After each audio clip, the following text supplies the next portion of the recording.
with just a thank you. Thank you for inviting me to this illustrious conference. Thank you for your warm welcome, Dr. Rector Hanafi, Dr. Muzakir, or Secretary Muzakir, pardon me if I'm mispronouncing names, the Dean and Vice Dean of Teacher Education, fellow keynote speakers, faculty, and distinguished guests and presenters, students, ladies and gentlemen. I'm really honored to be here. At this point, I will start sharing my screen. And, oh, here we go. I must say I'm delighted to be attending a conference that is named after my favorite beverage. I've never had that before. So, and I really enjoyed Dr. Hanafi's comments on that. Let me see. Let's start the slideshow. Yeah, Samantha. Yeah. Ibu Samantha, I'm so sorry. Allow me to introduce you first to the participants of the conference. I'm so sorry. Not a problem. Did I jump the gun? I didn't mean to. Okay. All right. Yeah. All right, Ibu. Thank you very much for all participants in this conference for being here in the conference of KOPI, Konferensi Pendidikan Indonesia. I do hope that you are very happy and can participate in this session. Yeah. Well, we have the first speaker, Ibu Samantha Brown Coughlan. All right. The concentration of Ibu Samantha are on international exchanges in higher education, teacher preparation and assessment, literacy and education policy, English language arts teacher knowledge and preparation, sociocultural approaches to teaching and learning, classroom discourse, critical discourse analysis, qualitative and mixed research method. And Ibu Samantha now is an instructor at Michigan State University in Department of Teacher Education. And also she's now a curriculum and program coordinator, global education engagement of Office of International Studies in Education, College of Education, Michigan State University. And she also wrote some books and also reviewed some journals, international journals. And I thought that his reputation is very, very good. And I thought that it is delightful for us to have Ibu Samantha Coughlan to discuss in this session. Okay, thank you very much once again, Ibu Samantha. And time for you to share your thoughts. And for the participants of this conference, if you want to ask a question or to reply or to respond what Ibu Samantha's response, just use the sign in this room, the raise hand sign, or you can directly write down on the chat room. So Ibu Samantha will respond to you. Okay, thank you very much. Time for presentation. Ibu Samantha, please. All right. So the title of my talk, Local Traces of Big Ideas, the Impact of Policy and Curriculum Reform on the Classroom, sort of points to the goals of my talk. As the initial keynote speaker, I just thought I would bring up some big ideas that you can keep in your minds as you dig more deeply into curriculum development, especially the ideas of restoration and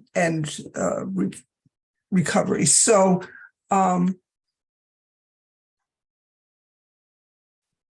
let me continue.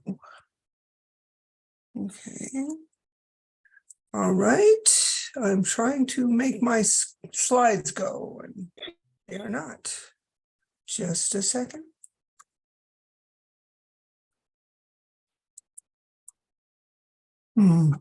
Just a second, everybody. I'm going to move you. There we go. All right, figured it out. All right. So among the topics I'll discuss tonight will be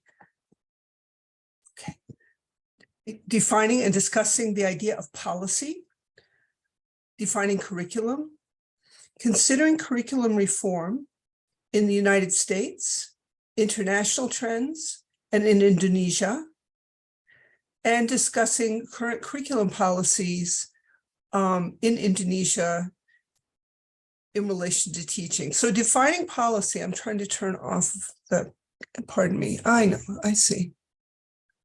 I'm turning off the closed caption because it's in my way. There we go. Okay. So what is policy? Everybody knows what policy is, right? But let's go talk about this a little bit. The policy is the attempt to structure and regulate official activity and associated resources. Well, that sounds like a simple thought, but let's unpack that a little bit. One thing I've included in this is the idea that we are structuring and regulating official activity because we're talking about education here. There are policies that regulate unofficial activity, such as, let's say, marriage or economic activity. But we're talking about schools and ministries, and this is all official. Another aspect of this definition is we're trying to structure and regulate official activity. We're looking that things be consistent over time and space, that students in one location have similar experiences to students in another location. And for that, we need control. Associated resources are important. Policy determines who gets funding, who gets physical resources, what curriculum looks like, and these all, of course, need to be paid for. And finally, my definition includes the word attempt, because although authorities might not always want to talk about this, we know that you can put a policy in motion, but it might not turn out the way you want it to. So all policy is an attempt. So I'd like to look at where policy comes from in two places. One, the place that I am the most familiar with, and that is United States. So where does US education policy come from? And then also I'd like to look at how policy for education is organized in Indonesia as best I can. I count on you all to correct me if I get something wrong. In education policy, unlike Indonesia, the federal government does not have that much to do with education. There is a Department of Education, but it's only responsible for about 10% of US funding. So they operate mainly through incentives and regulations, but the main role for education is with the individual states, 50 states, and they actually write the education law. Every state has a Department of Education, similar to your ministry, but there are 50 of them for the 50 states. And the State Department of Education is led by either a superintendent or a secretary or someone who might be appointed by the governor. In some states, they are elected by the citizens. In other states, they're selected by a state board of education. But whoever is leading them, they write the state standards.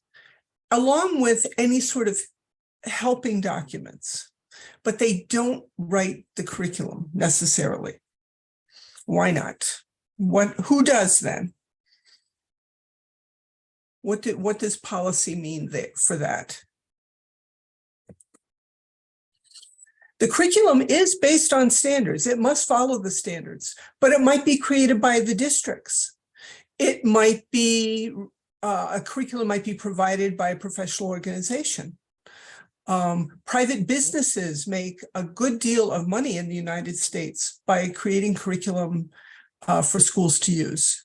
Similarly, textbooks and materials for teaching are developed and sold by the private sector, not by the government in my country.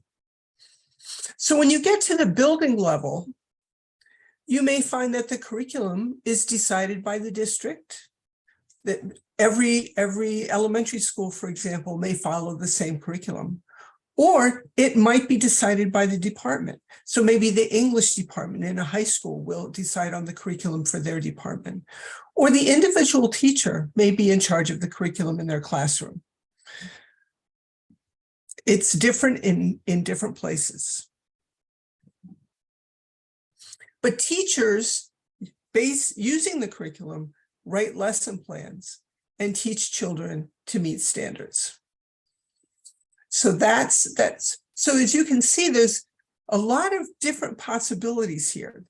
So how does this work? How does this combination of public and private, government and business operate? Well, here's one example. Let me talk about the case of science curriculum in the state of Michigan, which is where I am. So the Michigan State Department of Education has written standards for science. They bring together a committee of teachers, scholars, and state officials. And I realized that in Indonesia, also the ministry pulls together committees to help develop curriculum. The state standards are based in Michigan on the Next Generation Science Standards, NGSS. And those of you who are science educators have probably heard of these. They're very influential. They were developed by a consortium of 26 states and by the National Science Teachers Association, which is our national professional organization, the American Association for the Advancement of Science, the National Research Council, and Achieve, which is a nonprofit organization that helps to write standards. So districts in Michigan can access curriculum for science through purchases from textbook companies who are busy developing curriculum materials using the NGSS, or through organizations like Michigan State University's Create for STEM, a group of scholars that has developed rich science curriculum and workshops to train teachers. By the way, I just got a notification that my internet is unstable. Can everyone hear me all right? Am I clear? Okay, good. So that's just one example of like combinations of public and private, of local and state working to put together curriculum. So how do things work where you are? Well, most aspects of schooling are determined by national education law, right? So, and that's been so since the founding of your country, from what I understand. The first law was passed in 1947. And so it continues. But the law is then interpreted and implemented by a national ministry that is part of the government of Indonesia. And I'm telling you things you all know, right? Currently, this is the Ministry of Education, Culture, Research, and Technology. And the ministry writes standards, and those guide the curriculum.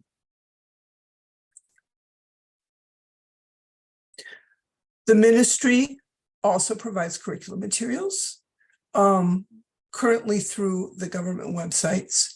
And textbooks are also published by the government office of Kemdikbud Puskurbuk.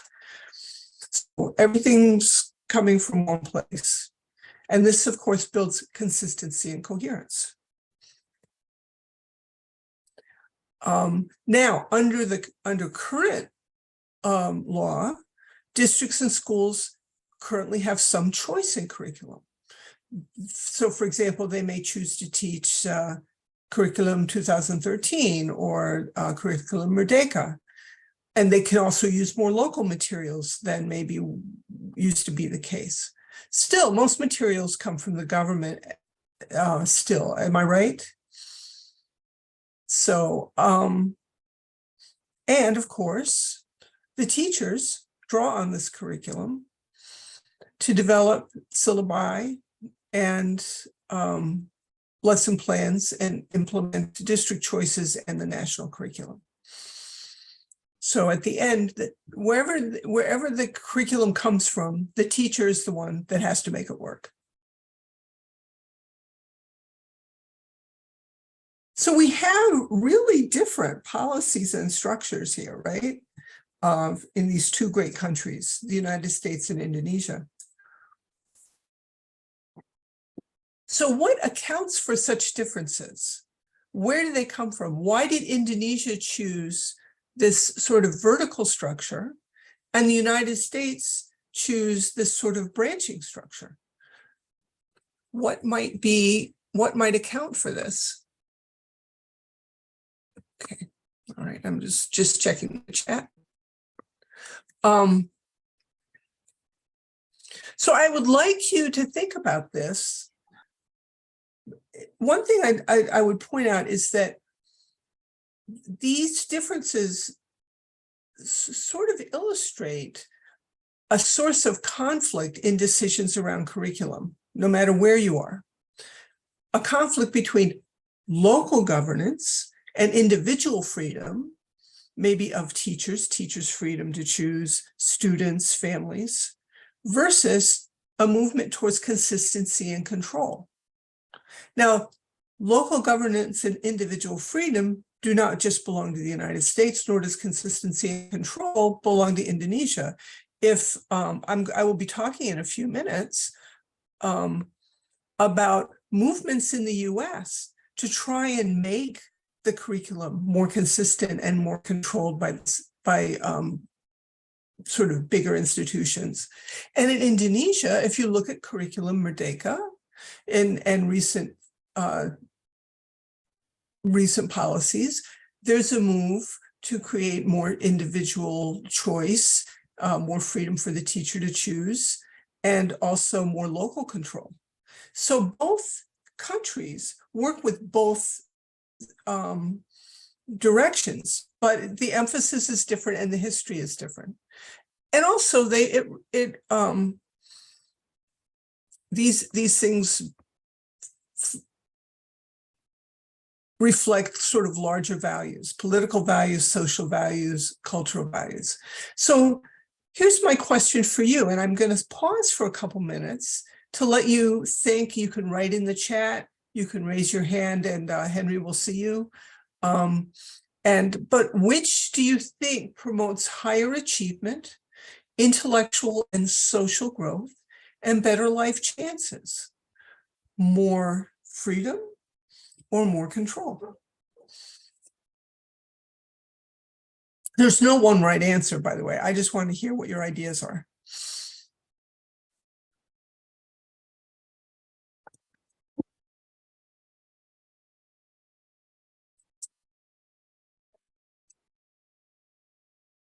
Any one of you reply for these questions of Samantha? Please, all participants.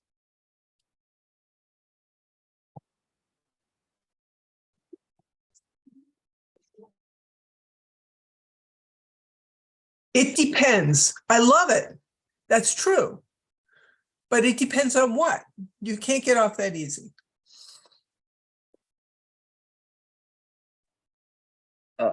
Can I say something, Sam? Yes, yes, sure, go ahead. Let me. Okay. Well, so I think when we ask about which one is better, I think it depends on the quality of human resources in that country. For example, in Indonesia, I think it will not work how America use their curriculum and that more control and something that you have been discussed before. But I think in Indonesia, what we have now, we have a lot of human resources, but it seems that our government did not believe to our own human resources, so they try to make their own style in every years of government, and every changes in every year, in every I think how to say dalam satu masa kekuasaan, how to say that? Yeah, in one management, there will be one ideas that they think it is better for them, and in the next year there will be more evaluation and it will change again. So this kind of consistency will not be able to be controlled since the government believe only to their own thinking, not based on other way of thinking. I think that's my opinion. Mhm. Although somebody I taught a curriculum course for Indonesian teacher educators. That's how it came to the attention of your committee last year. And what people told me was every time they changed the minister, they changed the curriculum. So it's not, so when I say consistency, I know that even with it, that there's inconsistency even in the centralized model, right? But anybody else have anything to say? Or anything to point out?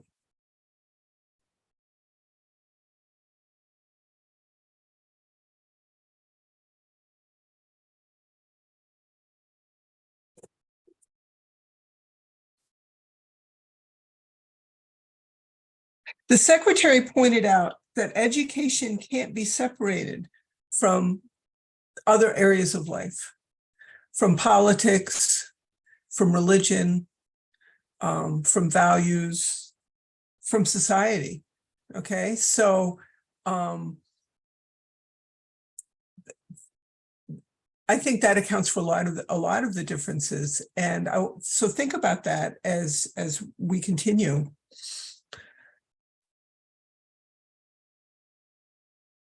So let's talk about curriculum.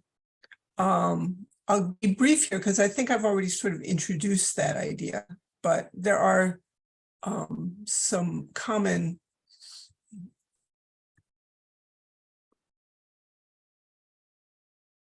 definitions. A simple definition is that curriculum is like a course. It's a course of study or training. It's something you go through at a school or university, right? So that's probably the simplest and most common thought. A curriculum is maybe the documents and the structures that are put in place by an educational organization to guide teachers and principals. Another kind of curriculum definition looks at it from the point of view of the student. Sort of, how does the student experience the curriculum? And Caswell and Campbell, for example, called the curriculum all of the experiences children have under the guidance of teachers. But Bobbitt and Dewey said, no, it's also the experiences you have outside of school. The curriculum is also anything that educates you.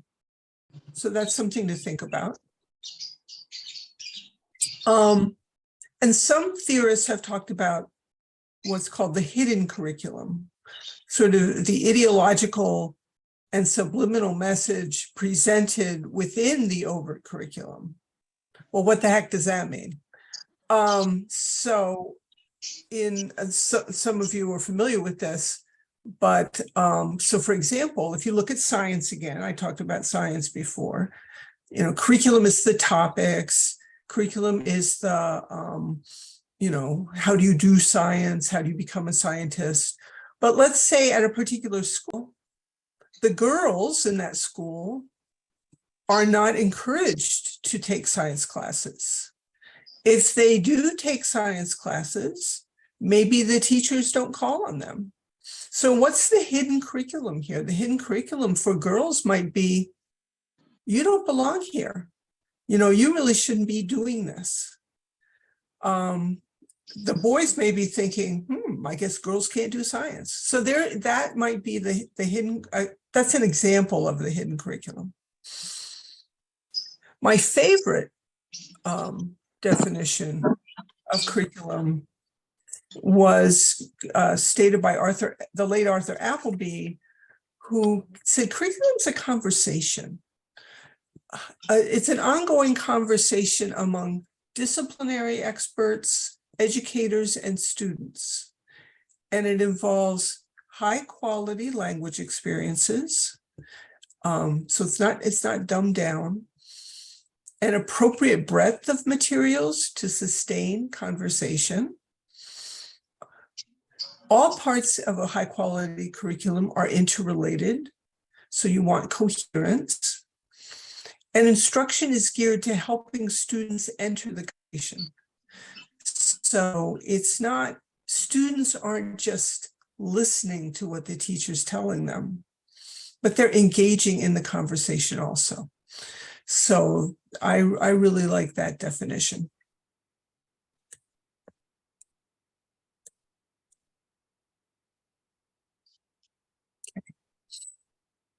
So I want to look at some curriculum reforms in the USA and how we've struggled between freedom and that consistency and control, that standardization. And Pak Anna mentioned that human resources are an issue and government belief in that. And that happens here too. We know that we don't educate all of our students to their highest potential. And depending on who's in power at what time, sometimes the people who get blamed are the teachers. Oh, if only we could get rid of these bad teachers, everything would be better. Or we have to make the curriculum teacher-proof so that anybody could teach it, no matter whether they were trained or not. But there's been some real alarm over the years over this fact that not everybody learns to their highest potential. So one thing that's interesting about our system is we haven't always had standards. Now, I don't know about your system, but it used to be, like I'd say, in the first 130 years of education in the United States, there were books on what you should teach. There were scope and sequence charts that indicated what students should learn at particular ages. There maybe were competencies that were defined. But again, as you've seen, we have 50 different systems, so it really varied a lot. And then in the 80s, there started to be this alarm that was raised about how our nation was performing educationally. And A Nation at Risk was a famous report that came out at that time. And it started a long conversation about, how can we do better? And one of the things that was decided is we need more standardization. We can't have one district teaching foreign language and another district not. We can't have, some students getting algebra and other students not. It's just like we need standards. And the National Governors Association in the 1990s and business groups were complaining a lot about our education system. We're pushing for standards. And I'm going to give you an example that I've actually done some research on, and that also I experienced when it was happening. And that's the example of the state of Wisconsin. And Wisconsin is sort of like in the far northern tier of our states, right in the middle. So just have that image. Is there a question? Okay. Right.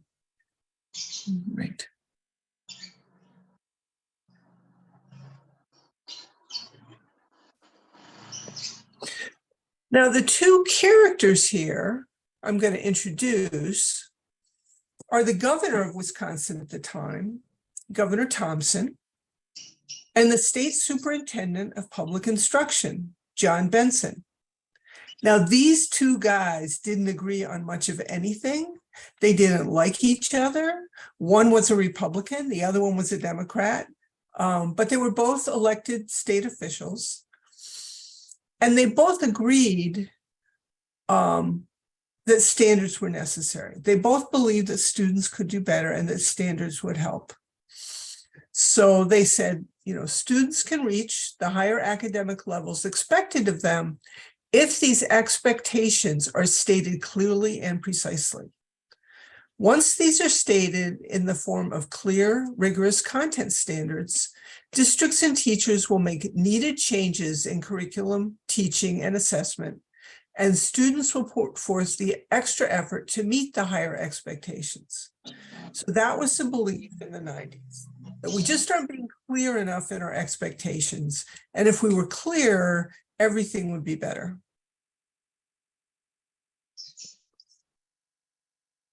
So John Benson, and this is a lot of text. I'm not going to read the whole thing to you, but I'll just sort of summarize it.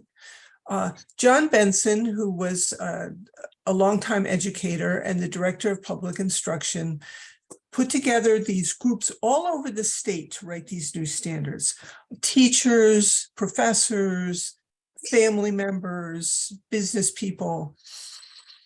And he called on the business community to help him set goals.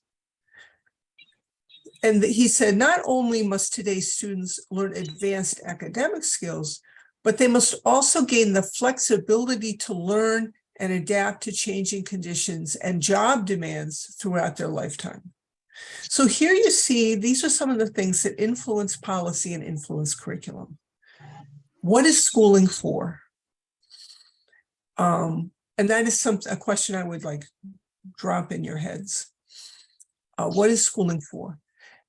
And he basically was focusing on schooling for employment, for education for a better life.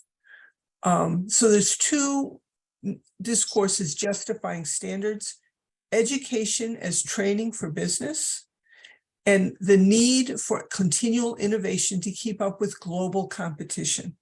By the way, one of the reasons for a nation at risk and all the excitement over our poor standings was like PISA and TIMSS and some of the international tests that were coming out at that time. I know that those have influenced many countries. So he was focusing there.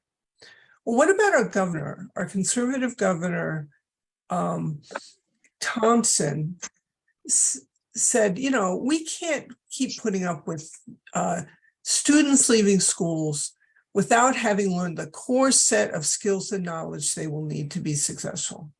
And he saw these as existing in this core group of subjects. Let's not get too fancy here, right? English, math, science, history, geography. Okay. He was the chair of the Education Commission for the states. He wasn't an educator, but he was interested in it. And he went to a conference and he came back with these standards that had been written by an organization in Indiana that was interested in conservative education values. So Thompson's looking core sets of skills and subjects.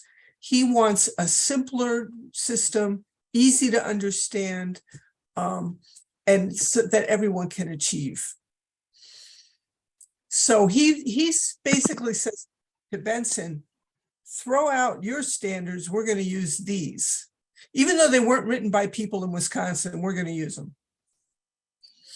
So they also saw themselves differently as educational leaders. So Thompson was sort of like this big authority type, the strict father, who sets boundaries and sets policies for all, and others are just supposed to carry them out. Whereas Benson was more a nurturing sort of collaborative person. He trying to hear all sides. He said the standards will not be complete until all state residents who want to contribute to the effort have had an opportunity to do so. He brought all kinds of people into his committees, and he tried to be fair. He did the first draft, he put it out for a comment, people commented on it, he made changes. So who's going to win out? The big tough guy or the collaborator?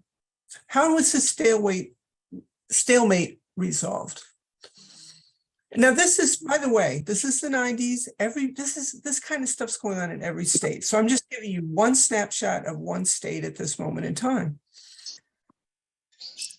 Well, the Wisconsin State Supreme Court told Governor Thompson, you can't just ignore State Superintendent Benson because he was elected by the citizens of the state, and it's his job to do the standards. You've got to work with him. So Thompson set up a committee to come up with standards that would combine both versions. And what was funny was that he hardly put any educators on this committee. And there was, by the way, like the business community and a lot of the political community were like not listening to educators much at this time. So it's mostly legislators on the committee, one conservative university professor, and Superintendent John Benson.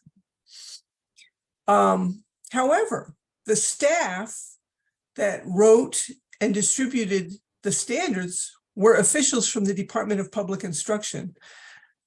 So by the end of the day, Benson's standards were watered down, but they looked more like his standards than Thompson's standards. So he sort of won this anyway. So what can we take from this? Then what happens, I guess is the question.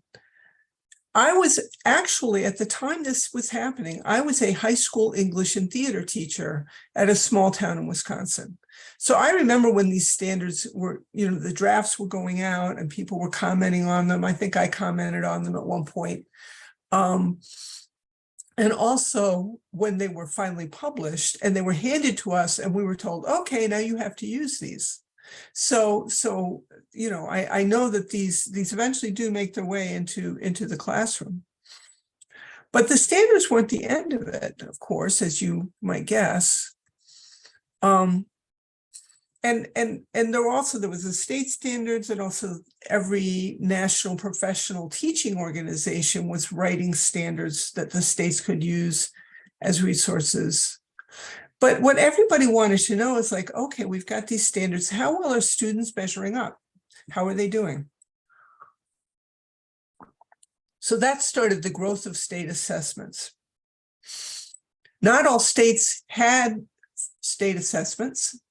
Some of them used sampling. Some of them didn't bother.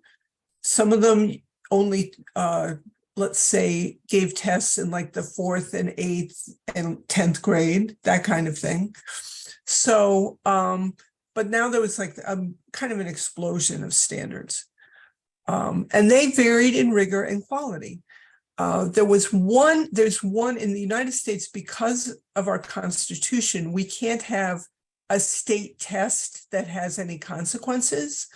But we do have the National Assessment of Educational Progress, which is a test that samples students from the 50 states every few years, just to sort of compare. And you would have a state where like 80% or 90% of the students were meeting the state cutoffs on the state test. But on the National Assessment of Educational Progress, it would say, well, actually only 30% of your 4th graders are reading at a 4th grade level. So not all of the tests were very good.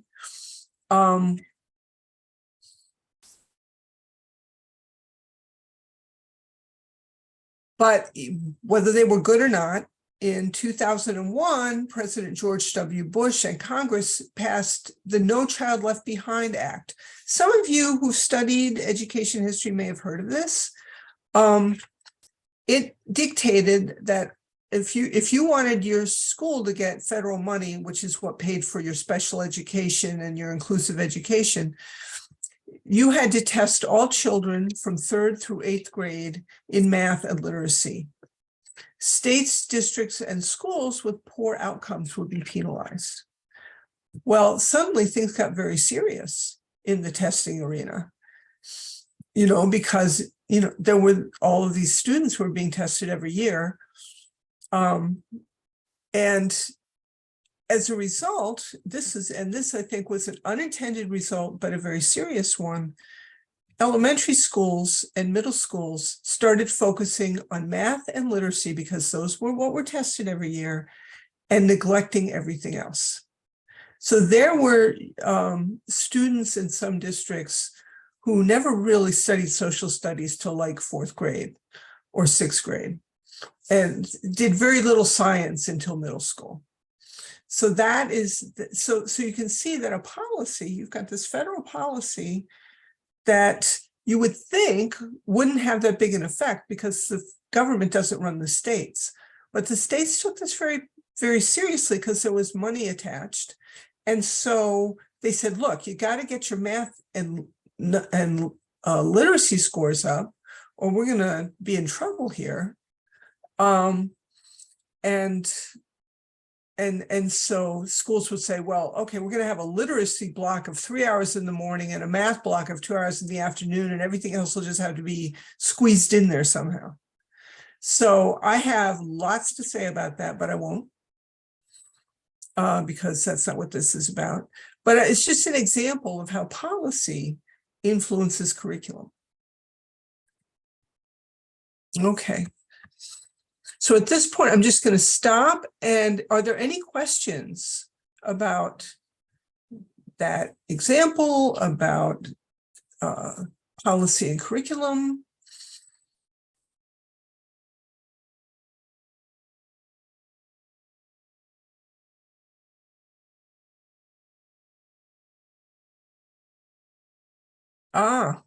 In Indonesia, Christy is asking, the government urged education to collaborate with the business fields. However, not all learners have passion in business.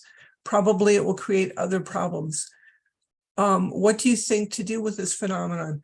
We have also had a similar situation. Actually, right now, for a range of reasons, the humanities and social sciences at the university level have dropped in student numbers severely over the last 10 years. It's gotten even worse since the pandemic. I think because a lot of families are worried about money. So yeah, I would say that a lot of fields are being have been neglected. However, here's the opposite side of it in the American system. The government may urge education to collaborate with business fields, but students in schools have a lot of choice. And if they don't want to learn math, they don't learn math. And they don't go into business and they don't go into science. It's a kind of a problem. So the government can urge that. The government gives a lot of incentives for that. But students have a lot of choice. Let me look up further.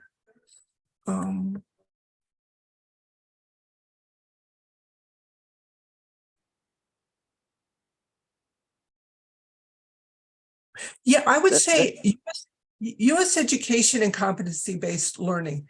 Again, with 50 systems, you've got different states looking at that. But I would say competency-based learning is very popular. The challenge is people are used to norm reference tests, and competency-based curriculum requires criterion reference tests. So I think that's one area where you see the impact. Most states have gone over to criterion reference tests and trying to see, have people reach the competencies rather than just the old fashioned, getting a good test score. Oh, somebody's got something. People are actually, the government does. Yeah. Yeah. I would say that is, we have, I don't know exactly what areas you're talking about. I don't know. Do you mean like rural areas, or do you mean like remote regions like Papua or something like that? Who is this? Madhya, do you want Madhya, do you want to speak to that? Can you give me an example? Yes, excuse me, sir, Mr. Before. Yes, I'm sorry, Madhya, sorry.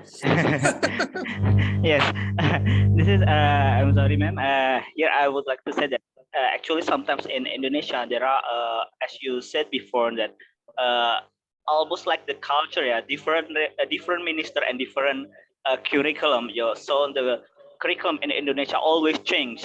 And it is the impact of that, the implementation of previous curriculum is actually not already implemented in all region, but it is already new curriculum already ready to be applied.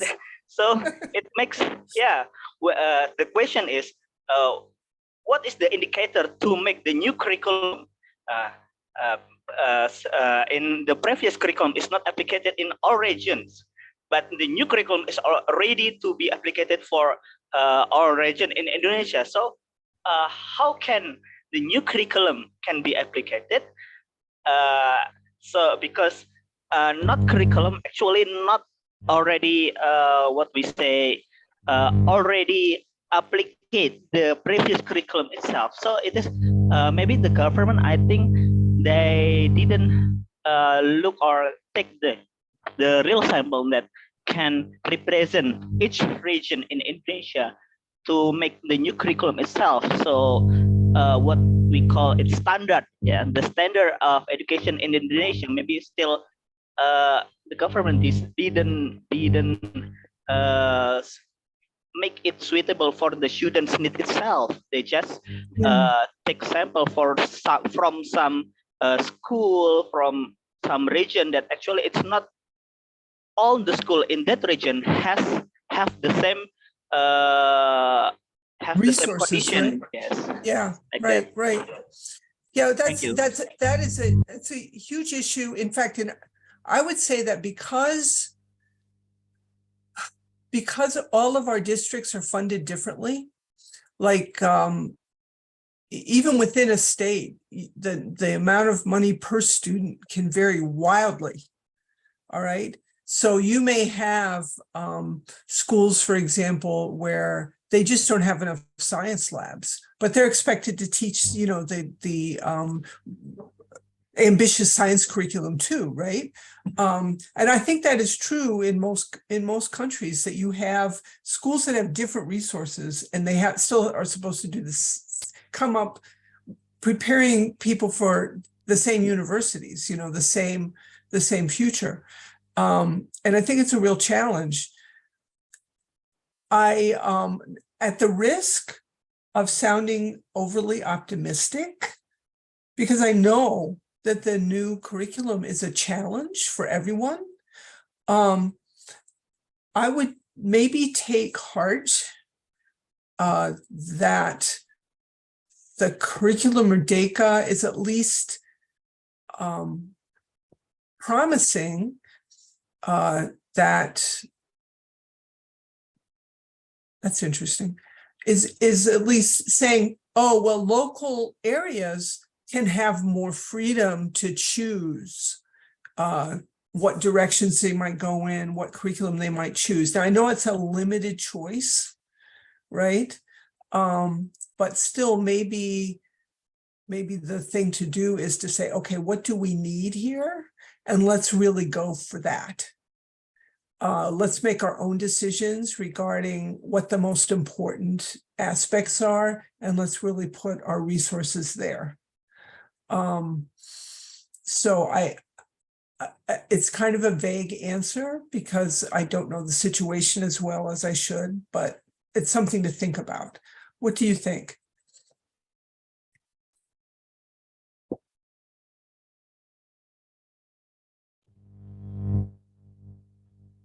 I'm not hearing any. Yeah. Yes. Yes, ma'am. Yes, I think. Correct me if I false that. I think we need further assessment before we design the new curriculum that where the condition that the previous curriculum is not being fully socialized, but the government already made the decision to implement the new curriculum itself. So maybe we need further assessment in what the certain region needs to improve, maybe in the human resource, maybe in the students' need, or anything like that. Maybe. Yeah. Well, good luck. Really good luck to everybody who's in that situation. And it's not just Indonesia, and it's even the US has that. Okay. Which one better, ma'am? Outcome-based curriculum or competence-based curriculum first, ma'am, in design and curriculum?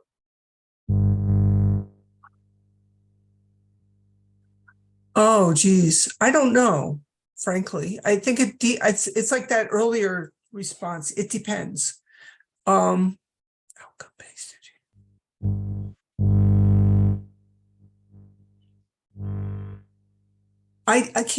Don't you need both of them?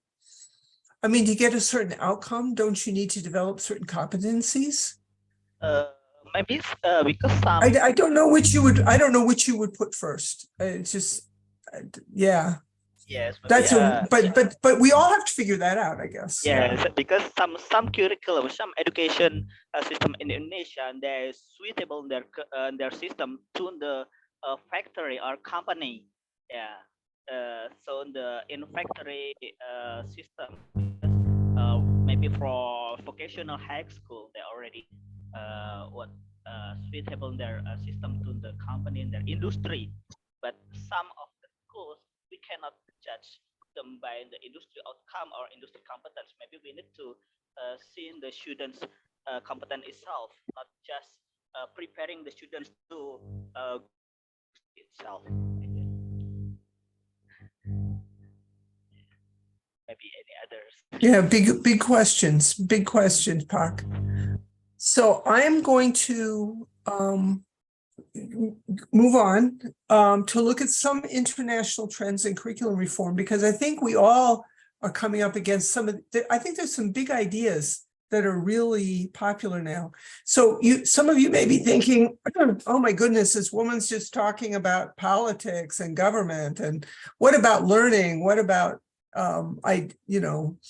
teaching? So let's look at that, because it's funny, sometimes we think that, educational research and psychological research don't have any impact, but I think they really have in the last few decades. I think we're seeing some real movement towards different kinds of teaching and learning. So international trends in curriculum reform, there are ideas about learning that are spreading across the world. And some of them come out of the cognitive science revolution of the mid to late 20th century, schema theory, how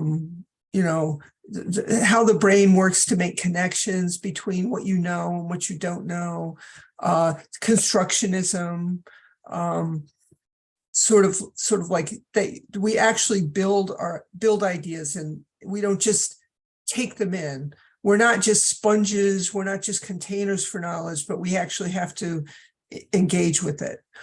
Another thing that Vygotsky was looking at as early as the 1920s, although his work wasn't translated for a lot of us until later, but learning is social. We learn best with others, from others. It's more complex than that, but it's important. That's an important part of it. Another thing that's been, I think, getting more and more popular is that cognition and emotion are not independent, but they're intertwined. So social emotional learning theory builds on that insight. I would say in the United States, for example, school learning has been seen without thinking about the emotional interaction with that discipline. And I think that's changing. But I think that's an insight that Indonesia always had, you know. I mean, you guys person and developing character with the content. And finally, to learn, you need to be engaged with the content. So there's a motivational component to learning. And these big ideas look different in different places and across the lifespan, but they're sort of the framework for a lot of like what development funders look for and at. What a lot of curriculum reforms in different countries are built on are these ideas about learning. And these ideas about learning do not work very well with large numbers of kids in a room copying down what the teacher is saying to them. You know, I mean, all the time, that is. I mean, that is, so people are like having to figure out different ways to teach.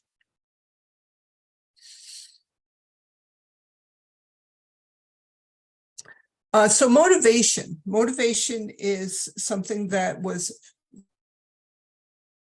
these and the early 2000s when the standards movement was going in the United States, they were acting like motivation didn't even exist. And I'm really glad to see that it's becoming so important again. Some of my colleagues at Michigan State have come up with these motivation design principles, which I think are very good, that what motivates students is a sense of belonging. Students are motivated if they feel confident. If they feel like they can't do something, they're not going to do it, you know? Students are more motivated if there's a learning orientation, so that learning and understanding are emphasized and grades and tests are de-emphasized. Autonomy, students becoming more independent, relevance, things that where people can say, I see where I can use this, or I see how this is relevant to my life. These are all things that are important. I just realized I've used up a lot of time. Motivated students are engaged behaviorally, cognitively, emotionally, socially. So what motivates children and youth to exert themselves in learning? What makes them want to do this? You know, what makes them think they can do this? And what are the implications of these motivational concepts and these learning concepts for teachers? So there's sort of a short list of popular methods that I know you guys are talking about all the time, but that are sort of spreading across the world. From a range of literature, we are seeing recommendations for student-centered learning. I guess you could say what learning isn't student-centered, but as you know, it's in contrast to the teacher always being the person who makes the decision, the teacher always being the person who's talking. Dialogic instruction, which involves not only teachers and students talking, but students talking with students, and students having conversations with ideas. That curriculum is conversation idea I talked with you about earlier, that's involved very much in dialogic instruction, where dialogue is the key word. I know that one thing that Curriculum Merdeka is very focused on is problem and project-based learning. So PBL is very popular, very important. Another thing, especially after the pandemic, and I know you'll be talking a lot about this in the next couple of days, is integrating technology into education. Pardon me, my voice is getting a little rough. And finally, promoting metacognition. Are students aware of how they learn best? Are they working towards that? These are all ideas that are come highly recommended in the current literature. And these map onto motivation design principles and also learning ideas. And I won't go through this right now because I'd rather have time to hear from you as to what you're thinking about these ideas. Because in Indonesia, you're no stranger to these international trends, right? I mean, I know that when I was working with teacher educators in Indonesia, actually they were working at Michigan State in 2015 and 2016, they were talking about all of these things. They were asking, how can we, help prepare our students to do these things? And there was a lot of talk about the difficulties of it, especially sending them into schools where these things weren't going on already, and, the challenges. And so giving teachers support to do this is a major goal of Curriculum Merdeka, but it was also a big part of Curriculum 2013. So I guess what I'm wondering is, oh shoot, sorry.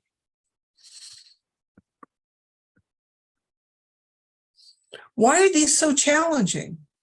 And I'm not just talking, they're challenging in the United States too. Okay, there's teachers who struggle with getting discussion going in their classrooms. There's teachers who think project-based learning is where they tell the students that, they lay out a project in great detail and they don't let the students figure out anything. There are teachers who struggle with integrating technology. So these are not easy, but in your context, I would like to know which ones really fit Indonesia and which ones are more challenging for schools in your area. And Madhya, you might think about that too, like which of the new ideas that are being pushed work for the districts you're familiar with, and which ones are going to be more difficult. So now I was thinking that this was more face-to-face, so you can ignore the turn to your neighbors thing. But if you want to raise your hand, or if you want to add to the chat, and I see some stuff that's already coming into the chat, which of these reform ideas are really suitable and really good for Indonesia, and which one's more of a challenge? Maybe they'd be good for Indonesia, but not easy. So I'm going to stop talking now and ask for your feedback. And Henry, please help with anything that needs help with. Okay, Thank I you. will, Samantha. Don't worry. Thank you. Thank you.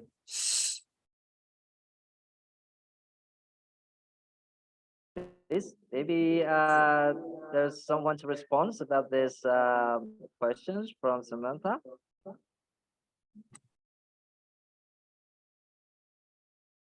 I'm hearing here from Nureni. Okay. She thinks that the two-way communication, in learning is good.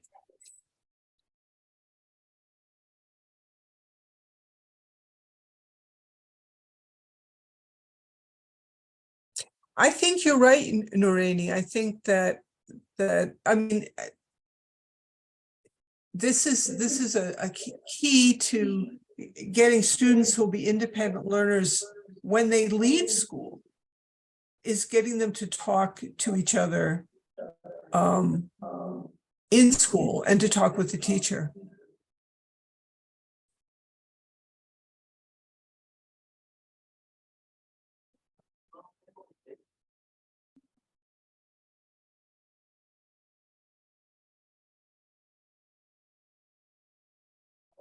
Is there a question I don't know enough Bahasa to figure out some of these. Pak Henry, can you help me? May I say something? Okay, Please. Yeah. Okay. Thank you for responding to the statement that I have just shared.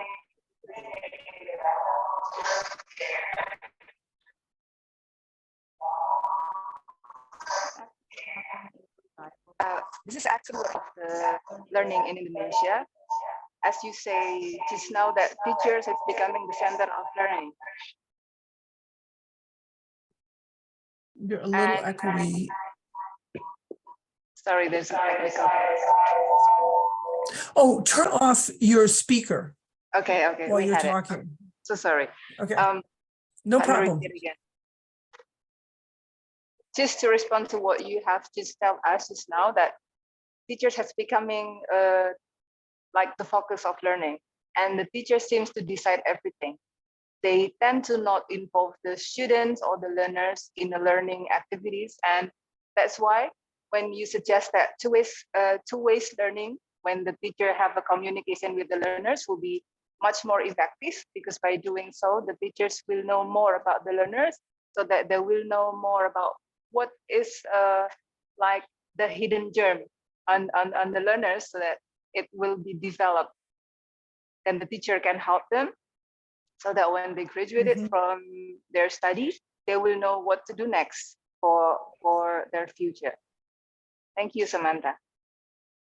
You're very welcome. Thank you, Narani.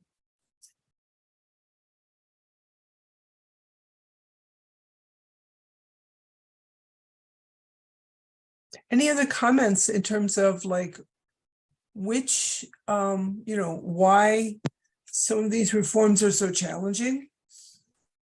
Or which ones? Yes, Cecilia. Can I? Cecilia. Yes, go ahead. In my area, student-centered learning becomes the most challenging to conduct because most teachers misunderstood this term. They thought that student-centered learning means giving the students total freedom to conduct the learning without any supervision. So what I have seen around me, when the teacher said, "I'm doing student-centered learning," yeah, they just let the students do everything as if the teachers do not give any lesson. In fact, the students find out the materials by themselves and then do the assignment themselves. Yeah, the teachers think that that's the way student-centered learning works. So actually, how should student-centered learning, the appropriate one, conducted? Well, that's a common misconception. In many places, that people think that's what that means. And the thing is, you never, what I used to tell what I've told my students in teacher education is, you never give up your responsibility as the adult in the room and as the person, the person with more knowledge and experience in the subject matter. You have that. Student-centered learning means that instead of thinking more about what you know, you think more about, what do my students know? What do they still need to learn? What's the best way for me to construct an experience so that they will learn it? Okay, that's what student-centered learning is. And part of that involves what Norani was saying, listening to your students, checking in, knowing what they're understanding, knowing what they're not, knowing what you need to reteach, maybe do it a little differently.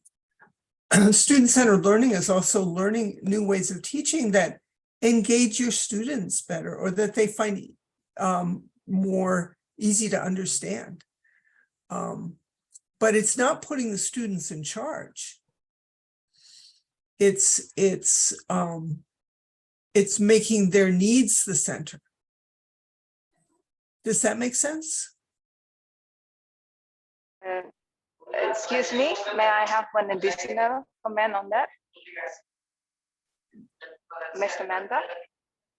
Please. Okay. For us here, for me personally, what we said as the student-centered learning means that the teacher has provided everything that the students need to do the activities. And of course, this is still under the guidance of the teacher, but actually what has more role in learning is the learners. So they have more chances to explore as what they can do with the learning itself. Thank you. That is also a good way to think about it. Again, the teacher's still providing what is needed, and the teacher knows what is going on. But that's one of the things that helps motivate students is their ability to explore things. But that doesn't mean that they, you still have your competencies, you still have your outcomes. They still need to be met, right? The students still need to know this stuff. But how best to do it, and how will they understand, oh, this is a good thing for me to know. This is important for me to know.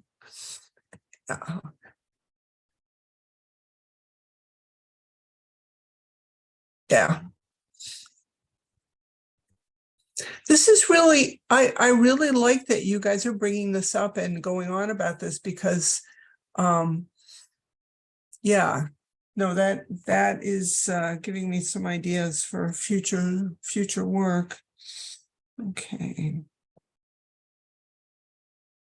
One issue I think that American teachers have had to struggle to learn, and I think it's much more a part of their training and their professional development now, is differentiation. It's understanding that you can't just teach everything at the same level and every student in the whole classroom is just going to automatically get it. It's recognizing the differences in student learning and knowing how to deal with that as you're teaching. So that's an aspect of us of learning that we really need to talk about more. Problem project-based learning. What is your oh shoot, it is 9:30 there, isn't it? I have gone on and on.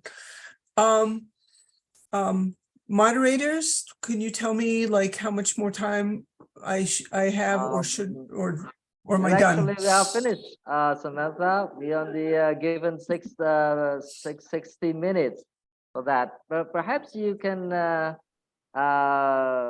give some highlights of our discussion today, because we have no more time. Okay, thank you, Henry. I appreciate your telling me that. So let me see. What can I do? I'm just going to quick zoom through here. Okay. So what I would just invite, so we've talked about a lot of things, but the main thing that I've tried to get to think about is, what impact do all of these policies and curriculums and reforms, what do they matter in the lives of teachers and the lives of students? What difficulties do they cause, or what problems do they fix? We're all trying, as you can tell from the stories I've told, the examples I've given, we're all trying to do it better. We're all trying to give our students a better future and a better life. But it's not easy to start doing things differently. Education is kind of a conservative activity. It relies on heritage and on what's gone before. So change is difficult. And also students and families expect things to go on as they always have.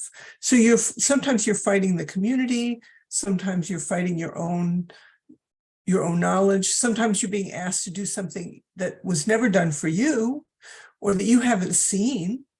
So, it's tough.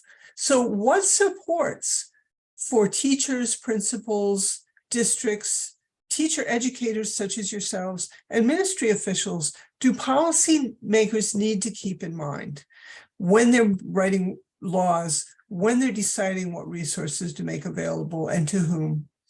What do they need to know? What do they need to understand? And that that is my invitation to you to think about and as you continue. So I just want to thank you very much for your kind attention. There's my email if you have any further questions. And by the way, this is really kind of funny, but I leave on Tuesday for Indonesia. So I'm actually going to be in the country next week for about 10 days total. And so with 3 other colleagues of mine from Michigan State University. And so if any of you are in any of these places on any of these dates, drop by. And you have my email if you want to get in touch. So that is it for me. I'm going to stop sharing the screen. Okay, And thank you. thank you very much. Okay, thank you All very right. much, Samantha, for having you in this discussion, and also for all participants in this conference for warming discussion with Samantha. I thought that there are much aspects that we have to discuss concerning to the policy and curriculum, and also the implication of the designing of the curriculum in praxis. So I thought that we have an interesting discussion today, and I do hope that you all get some advantage for this discussion. And thank you very much. So we can close this meeting. Again, thank you very much all. Assalamu alaikum. Okay. Assalamu alaikum. Thank you again, Samantha. Do you Thank you, you want me sir. to do? I can leave if you want. I Okay, what time actually is it thought- in Michigan? well, it's 10:38, but Oh. I thought I would just go get some more water and listen to the next talk. So, or at least some of it, as much of it as I can. Okay. If you're okay, if that's okay. No problem. Okay. Okay, bye-bye, So- Samantha. Bye-bye, you guys. Thank you.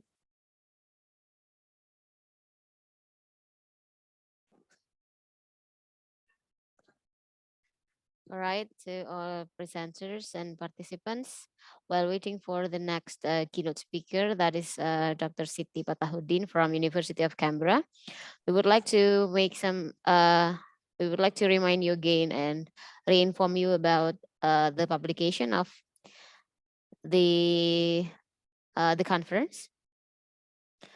Let me say it in Indonesia. So bagi Bapak Ibu presenter yang sudah mendapatkan hasil revisi artikelnya dan telah dituliskan dalam hasil revisinya bahwa direkomendasikan atau disarankan untuk masuk ke proceeding internasional kami, maka kami mohon untuk merevisi maksimal hingga tanggal 3 April 2023.